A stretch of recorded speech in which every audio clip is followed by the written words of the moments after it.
لا حول ولا قوة إلا بالله العلي العظيم. حبايبي واخواتي، النهاردة أنا طالعة لكم فيديو غير العادي.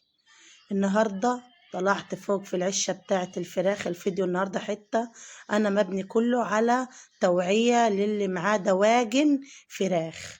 الفراخ بتاعتي من 30 فرخة رسيوا على 10 فرخات، إني بسبب النزيف يبيضوا البيضة أعزكم الله تنزف الفرخة، تجيب البيضة تنزف وتموت، الاقيها مرميه وميته. ما كنتش فاكره في ايه، او انا مخضوضه.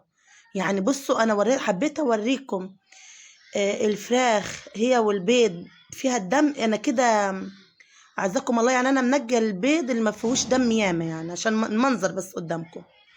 فانا سكت على واحده حد ما ال30 فرخه كلهم ماتوا، فاضلينش معايا الا من ال30 حوالي 8 فرخات 9 فرخات، والله ما عديته، ده كمان بديكين فوق.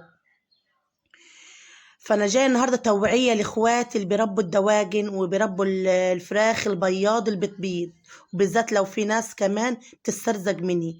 اول فرخه بتنزف معاك او بتلاقي اثار بيضه عليها دم، على طول على البيطري على طول. انا غلطت واستنيت فرخه واتنين وعشرة كله يموت وانا مش عارفه ايه السبب. فعشان كده حبيت اوعيكم وحبيت اقول لكم ان انتوا بتستنوش على الفراخ بتاعتكم، ولازم تجروا بيهم على الوحده البيطريه بتاعت اي طبعا